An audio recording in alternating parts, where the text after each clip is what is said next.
da Silva. Presidente, bom dia, como vai o senhor? Bom dia, Mário Kempis, bom dia, ouvintes da Rádio Metrópole.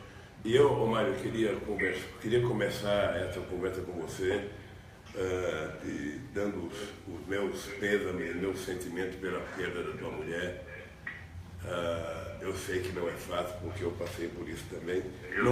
Não pude falar contigo antes, querido, mas só o tempo é que vai se encarregar de fazer com que a gente deixe esse sofrimento ficar menor. Sabe? Boa sorte para você, levanta a cabeça, que a vida continua, meu caro. É isso mesmo, presidente. O mesmo eu digo em relação ao senhor e a perda de sua esposa, companheira de tantos e tantos anos. A gente sabe como isso dói, pesa, mas vamos para frente. Um abraço. Outro, Mário. Sim, presidente. Agora, como é que o senhor está vendo essas denúncias todas, que inclusive pela primeira vez a gente tem a oportunidade de ouvir os delatores citando o seu nome, o nome de companheiros do seu partido, o PT, e vários, quase todos os outros partidos envolvidos? O que é que o senhor acha? Mário, eu faz mais de 2 anos que eu não consigo passar um dia sem ver uma denúncia, uma insinuação, uma mentira, uma leviandade.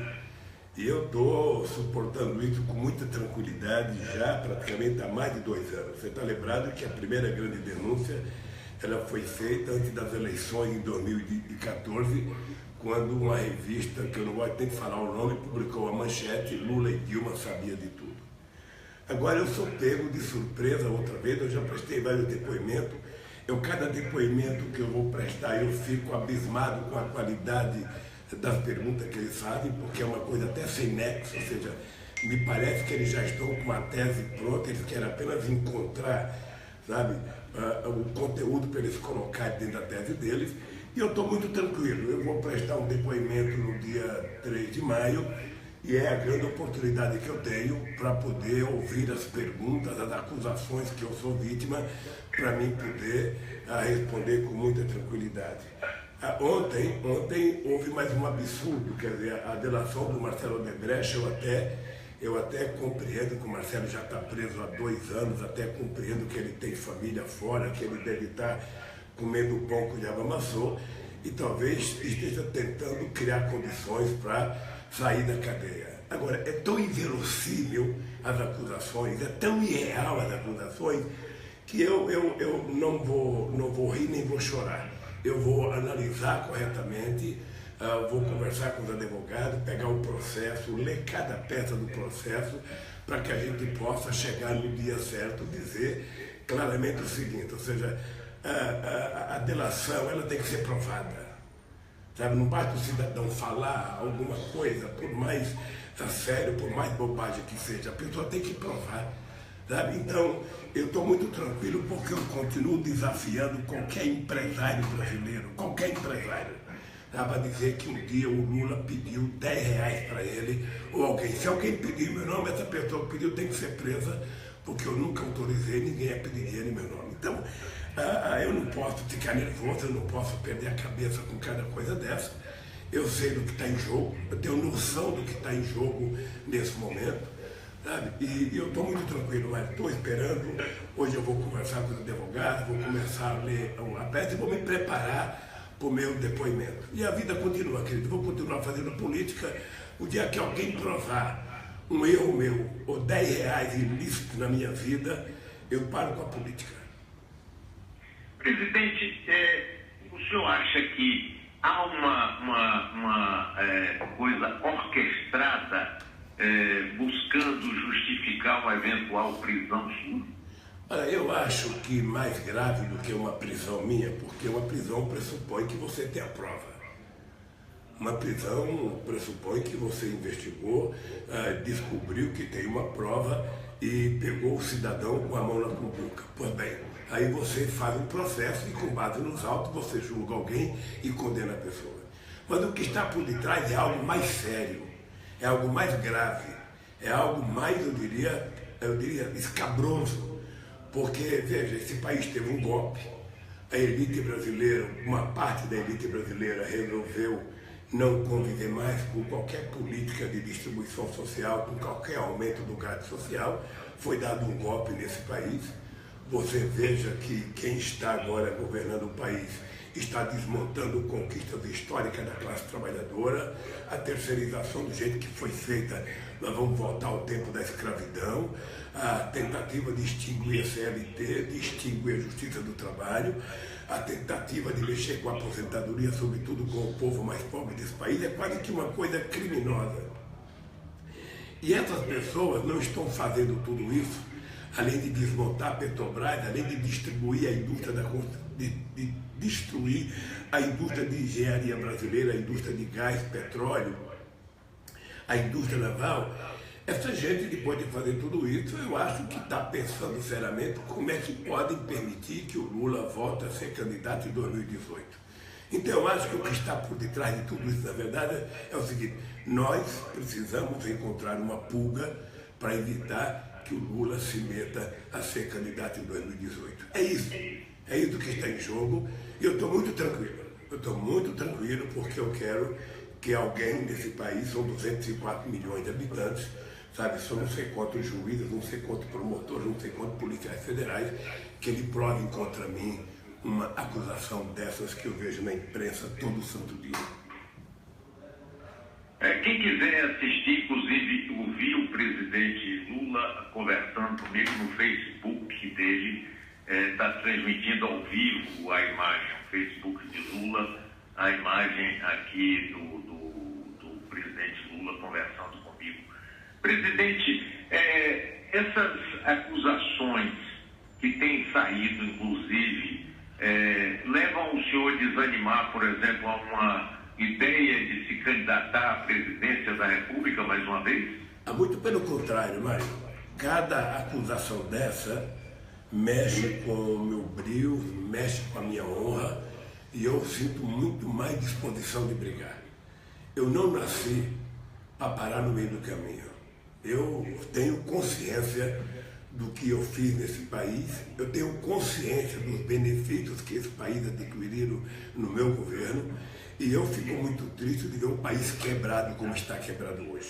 Fico muito triste de ver esse país afundando, o povo sofrendo, o povo está sem emprego, o povo está sem crédito, o salário está caindo, e ainda quero destruir a aposentadoria, a pensão. Então, eu estou convencido, já provei isso uma vez, que é possível esse país voltar a ser feliz, voltar a ser alegre, garantir escola para a nossa juventude, garantir emprego para o nosso povo, garantir, inclusive, crédito para que esse povo tenha acesso ao sistema financeiro e possa financiar as suas coisas, possa comprar, possa investir no pequeno negócio, no médio negócio. Então, se o país não tiver dinheiro circulando, as coisas não vão para frente. Então, eu fico mais estimulado. Pode me bater. Sabe que eu digo sempre o seguinte: quem nasceu em Garanhuns, na época que eu nasci, e não morreu de fome até completar 5 anos de idade, não tem medo de nenhuma adversidade.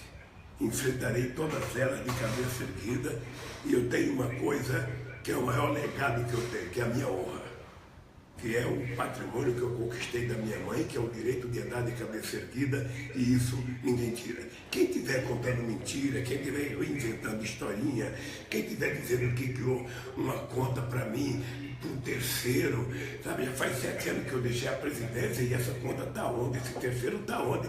Esse cara deve estar comendo então o dinheiro que era para mim, porra. Sabe? Então, essas palhaçadas todas, nós vamos resolvendo com o tempo. Eu estou muito, mas muito tranquilo. Às vezes eu fico incomodado porque todo santo dia, tem um canal de televisão importante que em 8 meses já foram 16 horas de Jornal Nacional contra o Lula. 16 horas, mas eu duvido que algum político aguentasse isso. Eu duvido. Entretanto, quando sai uma pesquisa de opinião pública, quem aparece em primeiro lugar é o Lula. Numa demonstração de que esse povo está mais maduro, esse povo está mais consciente e esse povo está sabendo o que está acontecendo nesse país. Essa gente que domina esse país, desde que Cabral aqui pôs os pés, não aceita a ascensão dos mais pobres. não aceita que o pobre coma 3 vezes por dia, não aceita que o pobre ande de avião, não aceita que o pequeno agricultor possa ter crédito, financiamento, produzir, ter mercado para vender o seu produto, não suporta que filho de pobre possa entrar na universidade e ser engenheiro, filósofo, sociólogo, seja médico, seja, não quer escola técnica para as crianças, sabe, das famílias mais pobres, dos trabalhadores. Então é o seguinte, se é isso que incomoda os meus adversários, pode ficar certo que eu vou brigar para voltar, para fazer muito mais. Eu sei como é que faz, porque eu já fiz. E eu já fiz esse país quase ser a 5ª economia do mundo em 2008. Esse país era o país mais respeitado no mundo. O passaporte brasileiro era motivo de orgulho, a bandeira brasileira era motivo de orgulho. E estão destruindo o Brasil. Estão destruindo o Brasil. Porque eu vou te contar uma coisa, Mário. Se um juiz, para punir o Mário Ketch, ele não tiver capacidade de, através da investigação, apurar o crime do Mário Ketch e precisar da imprensa mentir, sabe, o ano inteiro contra o Mário Ketch, para jogar a imagem do Mário Ketch no chão, ele não poder sair na rua, para depois ficar fácil condenar, então para que juiz? Então vamos deixar a imprensa julgar e condenar? Ora, o juiz tem que investigar, a Polícia Federal tem que fazer o inquérito e investigar, o promotor tem que acusar e o juiz tem que julgar com base nos autos do processo. O que não pode é você manter pessoas presas durante 2, 3 anos, sabe, coagindo as pessoas, ameaçando as pessoas. Tem casos e mais casos de pessoas que falam, o presidente ele só quer saber do senhor. A pergunta que ele faz é a seguinte, e o Lula? E o Lula? E os 4 dedos? Ele está metido nisso? Ele está metido... Todo mundo que vai prestar depoimento é assim. Então eu estou doido para emprestar meu depoimento, para poder colocar as coisas claras. Presidente, a ligação caiu, não? Lembra? Não. Ok. Presidente, porque eu não estou ouvindo aqui. Eu estou te ouvindo bem, Presidente, o senhor acha... a presidente está ouvindo aí agora, gente? Eu estou ouvindo bem. Então eu queria fazer uma pergunta ao senhor o seguinte. Quando o senhor saiu do 2º mandato seu, a sua popularidade estava no nível que nenhum outro presidente no Brasil alcançou. Entrou a presidente Dilma, primeiro governo dela, ela conseguiu ainda navegar muito no patrimônio que o senhor deixou, inclusive patrimônio político, não é? Mas no final do primeiro governo e o 2º mandato dela, que acabou sendo interrompido, a economia começou a cair muito. O senhor acha que, de alguma forma, o desempenho da presidente Dilma tenha prejudicado o senhor e o PT? Não, eu acho que o que aconteceu na economia brasileira prejudicou, não Lula, prejudicou o Brasil, prejudicou o povo trabalhador, prejudicou os empresários. Mas vamos ver, Mário, você é um político, você é um homem inteligente, sabe? E você sabe o seguinte, vamos fazer uma comparação de 2015 da Dilma, sabe, o começo do 2º mandato dela, com o começo do 2º mandato do Fernando Henrique Cardoso em 99. Teve aquela crise cambial do Fernando Henrique Cardoso, em que ele tinha 8% também de aprovação, que nem a Dilma. Qual foi a diferença do Fernando Henrique Cardoso e da Dilma? É que o Fernando Henrique Cardoso tinha o Temer presidente da Câmara, tentando ajudar o governo a aprovar as reformas para começar a recuperar a economia. Tá? E o Temer fez isso. Votou as coisas corretinhas e aprovou as coisas. A Dilma teve ao contrário. Ela teve Eduardo Cunha tentando atrapalhar qualquer reforma. Essa é a diferença básica. Porque se as reformas apresentadas pela Dilma tivessem sido votadas no tempo hábil, que foi votado em 99, parte da crise teria sido debelada. Então eu quero te mostrar para você compreender, sabe, que o problema da Dilma é que ela tinha um presidente da Câmara trabalhando sistematicamente para prejudicá-la. Então eu acho que nós entramos numa situação delicada. A crise, certamente nós cometemos erros, eu acho que nós cometemos erros quando ficamos sem aumentar a gasolina, nós cometemos erros quando tentamos taxar a taxa de retorno para as empresas, sabe? E poderíamos ter cometido outro erro na apresentação, inclusive, de uma reforma, sabe, que não interessou aos trabalhadores, não interessou ao movimento sindical. Mas acontece que o Brasil é muito grande, Mário. O Brasil é poderoso, Mário. Esse país tem uma coisa que quase os países não têm, que é o mercado interno. Muita gente necessitando comprar alguma coisinha, muita gente precisando trabalhar e ganhar um pouquinho. Sabe, você percebe que no Nordeste nunca mais houve saque, porque houve uma política de inclusão social como jamais aconteceu na história desse país. Eu digo todo dia, Mário, o pobre antigamente era problema. No meu governo, os pobres passaram a ser solução, porque era o pobre que ia no supermercado, era o pobre que ia na loja, era o pobre que ia para o aeroporto, era o pobre que ia para a estação rodoviária, era o pobre que, sabe, colhia mais, vendia mais, sabe, era a merenda escolar produzida por trabalhador da pequena agricultura familiar, era muito crédito para o Pronaf, sabe, eram coisas extraordinárias que provam o seguinte: na hora que você ajuda os pequenos a dar um passo, a subir um degrau, tudo melhora no país. Agora, se você concentra toda a riqueza na mão de uma minoria, se você governa o país para 35% da população e 65% fica sendo tratado como pária da sociedade, o país não vai dar certo. Então eu acho que a companheira Dilma cometeu erros, ela mesmo já fez autocrítica, mas acho que os erros são feitos para a gente corrigir. O que não pode é a gente continuar apenas cortando e nada de investimento. Ô Mário, você foi prefeito. Imagina o seguinte, Mário. Imagina o seguinte: a União está sem capacidade de investimento. Os estados estão sem capacidade de investimento. As prefeituras estão sem capacidade de investimento. Os bancos públicos não estão emprestando dinheiro. O BNDES deixou de emprestar dinheiro. Os bancos privados só querem aplicar a taxa Selic para ganhar na especulação. Os empresários não confiam na política porque o governo não tem credibilidade. Então a economia fica parada. É preciso que a gente compreenda que para as coisas funcionar você tem que ter o Estado indutor e um governo que tenha credibilidade e que tenha previsibilidade, porque é isso que vai permitir a economia voltar a crescer, Mário. Não é possível que essas pessoas não compreendam isso, não é possível que essas pessoas não tenham dó de levar tanta gente à miséria outra vez, sabe, de fazer o povo descer do degrau que eles conquistaram. Isso é muito grave para o Brasil. Então isso me deixa revoltado, mas ao mesmo tempo me deixa estimulado. Eu não sei o que vai acontecer comigo, dado que eu quero o seguinte: eu estou na disputa, vou disputar se me deixarem disputar e vou provar que esse país pode voltar a ser feliz.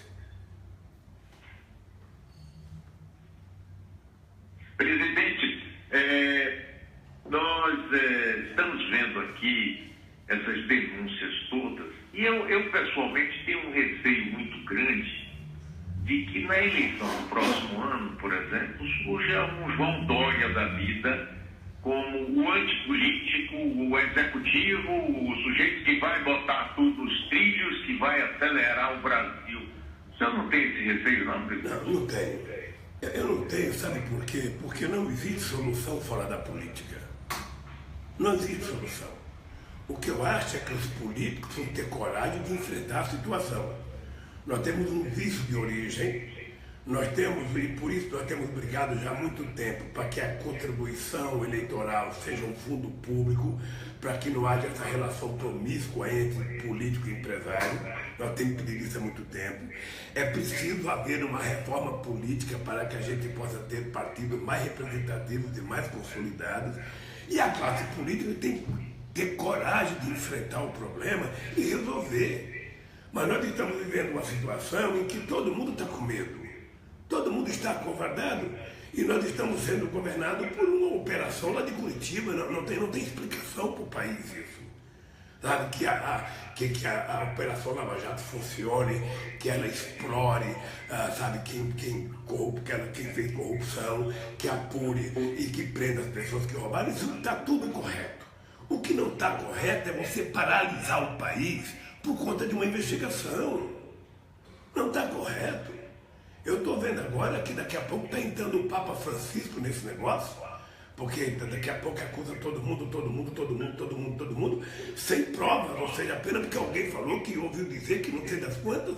Ora, é preciso que a gente tenha consciência de responsabilidade com esse país.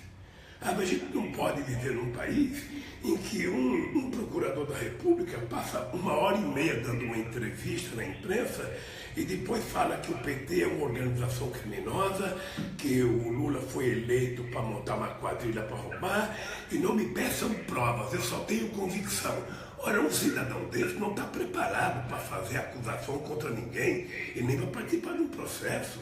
É preciso ser mais sério, é preciso respeitar o PT, que é o partido de esquerda mais importante da América Latina. É o partido que tem mais preferência eleitoral no Brasil ainda. Pode fazer qualquer pesquisa na Bahia ou no Amapá. Em São Paulo ou Rio Grande do Sul, o PT sempre vai aparecer como o partido de maior preferência eleitoral. Então, o cidadão que não sabe fazer política, que a única formação que tem é um curso de direito e um concurso para o promotor, não pode fazer julgamento político das coisas assim. É preciso que as pessoas pensem antes de falar, antes de condenar as pessoas, antes de colocar as pessoas, sabe, nos jornais todo santo dia com suspeita. Então, isso me cansa, isso me deixa chateado, mas eu também tenho consciência que eu sou a única pessoa, sabe, que pode enfrentar isso de cabeça erguida. Sabe, vou enfrentar. A hora que provarem um crime meu, eu quero ser julgado como qualquer cidadão brasileiro. A única coisa que eu peço todo dia é que, se não encontrar esse crime, só me peçam desculpas. Eu não sei se a Rede Globo de televisão vai devolver às 16 horas que eles falaram mal de mim em 8 meses. Sabe, 16 horas. Sabe quantas partidas de futebol Vitória e Bahia daria isso, Mário Kertz? Quantas partidas? Sabe, eu só quero que eles peçam desculpa, não precisa nem 16 horas, 5 minutos. Sabe? Presidente, eu estou conversando com o presidente Luiz Inácio Lula da Silva, direto de São Paulo. Nós estamos retransmitindo para 32 emissoras aqui no interior, toda a Bahia está ouvindo o ex-presidente Lula. Dizem, alguns setores da imprensa dizem que, no caso do senhor ser preso, haveria uma mobilização popular que causaria uma revolta. Ou o senhor, prevendo uma vontade decidida de uma prisão, sairia do Brasil pedindo asilo político a outro país. Existem essas possibilidades na sua visão, presidente? Olha, a única possibilidade de um asilo meu é pagar a luz. É a única possibilidade. Segundo, eu tenho consciência que não vou ser preso, porque tenho consciência que para alguém ser preso tem que ter cometido um crime. E esse crime tem que ser provado. Eu não cometi crime, eu quero que os acusadores provem. Só isso. Só isso. Tem muita gente, nós estamos vivendo uma situação, Mário, que é o seguinte, Mário, os vazamentos das supostas denúncias acontecem de dentro da sala do juiz. Não é possível. O último vazamento que foi feito foi uma vergonha. E é vazado para pessoas muito seletivas. Cada promotor tem um jornalista privilegiado, tem um jornal privilegiado. Os advogados são os últimos a saberem. Primeiro você tem que ser execrado, sabe, pelo meio de comunicação. Para depois de uma semana você ter a informação correta para se defender. Não é possível. Não é possível. Ou seja, eu tenho consciência que para me prenderem, vou ter que primeiro provar das minhas acusações. Agora, se não tiver provar, peço desculpas. É só isso. Eu não acho que haverá revolta coisíssima nenhuma. Primeiro, porque eu não vou ser preso. Segundo, porque não há necessidade de revolta. Há necessidade de se fazer justiça nesse país. Nós não podemos ficar subordinados a uma ditadura de um pequeno grupo do Poder Judiciário. Não é possível. Em que você combina, a Polícia Federal faz uma investigação, antes do promotor receber, já vai para a imprensa. Aí os procuradores recebem e fazem a acusação para entregar para o juiz. Antes de entrega para a imprensa. Aí o juiz recebe outra vez a imprensa. Sabe, não é possível.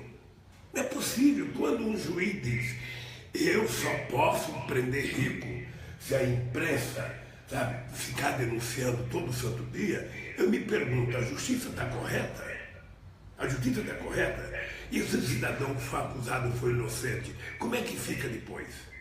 Depois de você manter o Marcelo Odebrecht 2 anos na cadeia, o Léo não sei quantos anos na cadeia, outro não sei quantos anos, o Palocci já está 6 meses. Se você não prova nada contra eles, quem vai ressarcir o prejuízo político, moral que essas pessoas tiveram?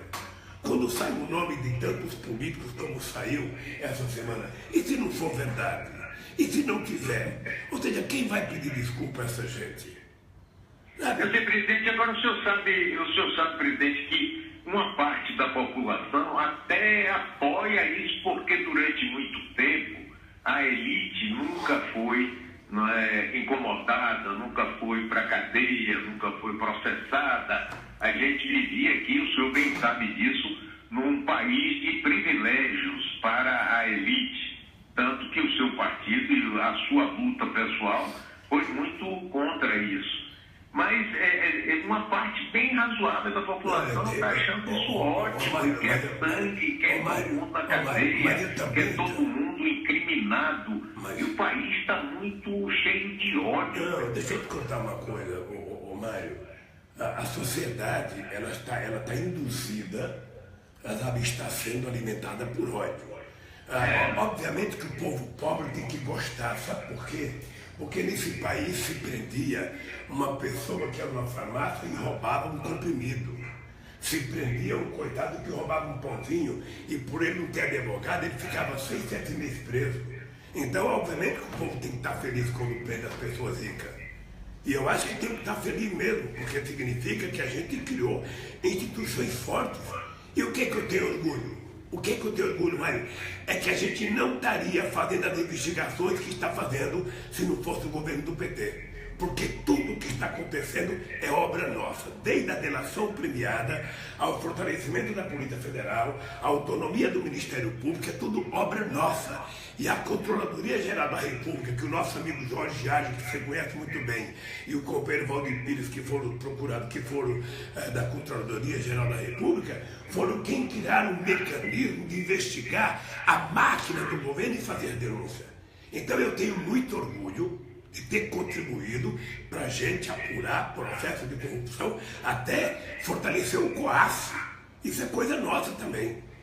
Então, sabe, não venha ninguém me dizer que eu sou contra apurar corrupção. Eu sou amplamente favorável. O que eu sou contra é você primeiro criminalizar a pessoa antes de você ter prova. O que eu sou contra é isso. Primeiro a gente investiga, primeiro a gente descobre o crime, descobre o criminoso, prende e faz uma denúncia. Agora, a delação premiada, você pega o Fernandinho Beiramar, está preso, incomunicado, não sei, que matou mais de 60 pessoas. Chama ele para fazer uma delação premiada. Ele vai acusar até a mãe dele. Ele vai acusar até a mãe dele. O cara está preso, 4, não tem perspectiva de sair. Aí chega um cara e fala o seguinte: se você me der o nome do Mário Ketz, você vai ser solto. Me deu o nome do Jacques Wagner, que vai ser solto. Me deu o nome do governador, que você vai ser solto. Ora, o cara dá até o nome da mãe, da tia, do tio. Aí isso não é um critério. A delação premiada é uma coisa espontânea, não é uma coisa sob tortura. É por isso. Presidente, agora estão envolvendo nessas últimas delações, e pelo menos agora deixou de ser uma delação seletiva, né, já que o Supremo liberou, inclusive, vídeos e tudo, já agora é uma coisa, pelo menos, aparentemente mais democrática. Estão envolvendo, inclusive, seu filho, seu irmão, essa coisa toda, como é que bate aí no seu ânimo? Olha, você sabe que é isso que me fortalece, porque a mentira é tão descabida, sabe, que me dá certeza que não existe o que eles falam. Eu estava vendo um trecho aqui em que tem um cidadão que diz que o Debrecht dava R$5.000 para o meu irmão Frechico. Meu irmão Frechico é 4 anos mais velho do que eu. Ele que me introduziu na política no sindicato em 1968. Ou seja, eu nunca dei R$1 para o meu irmão Frechico, porque ele nunca precisou e nunca pediu para mim. Olha, se a Odebrecht resolveu dar R$5.000 para o meu irmão, é problema da Odebrecht. É problema da Odebrecht. O que é que vem colocar o meu nome nisso de que eu estou envolvido? O meu filho estava metido no futebol americano e tinha patrocínio. Ora, qual é o crime que ele cometeu? Incriminado por um apartamento que não é meu. Inventaram uma história de um offshore do Panamá, que era dono, e quando veio para cá a Polícia Federal criou o Triplo X, aí foram investigar, achando que era negócio da Petrobras com o Lula e tal, aí descobriu que o Triplo X, na verdade, era essa empresa do Panamá, era dona do helicóptero da Globo e do triplex que a Globo tem para ti. Eles soltaram o cara e desapareceu, nunca mais ninguém tocou no assunto, sabe? Eu sou acusado de uma reforma no sítio Atibaia, que o sítio não é meu, o sítio tem dono, sabe, tem cartório, tem tudo, mas como eles contaram uma mentira, eles não têm como sair agora. Eles não têm como sair. Então nós estamos nesse imbróglio, ou seja, eu falei, eu agora preciso manter. Como é que eu vou? A Globo depois pode ficar meses e meses sobrevoando o apartamento, dizendo que o apartamento era do Lula, que não tem das contas, que não tem das contas. Como é que ela vai dizer agora que não era meu?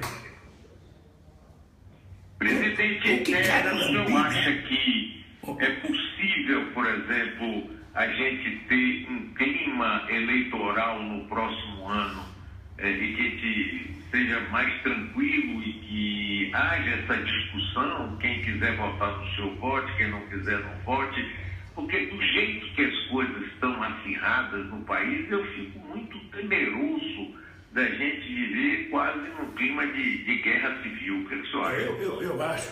Eu acho que a situação já amenizou um pouco. O clima de ódio que nós tínhamos já diminuiu muito em vários estados da federação. Eu quero ajudar a construir, Mário, um mundo democrático em que as pessoas aprendam a conviver na diversidade. Você briga com o teu adversário durante as eleições, mas se você perder uma eleição, o teu adversário vai governar e você não pode ficar tentando destruir a governança do teu adversário.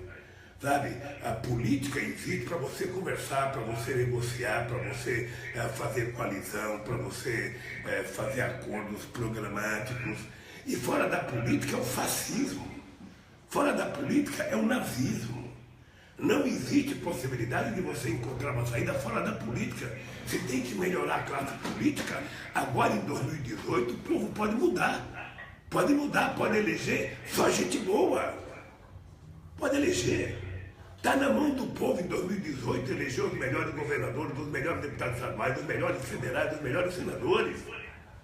Agora o que não pode é eleger um congresso como esse que está aí, sabe, que está destruindo as conquistas, sabe, seculares, ou seja, direito trabalhista de 1943 da CLT, eles estão destruindo agora. E não estão destruindo em benefício do trabalhador, mas em benefício de alguns empresários conservadores, que acha que em férias de 30 dias deixa o trabalhador ocioso, que o trabalhador vai beber, não pode ficar 30 dias de férias.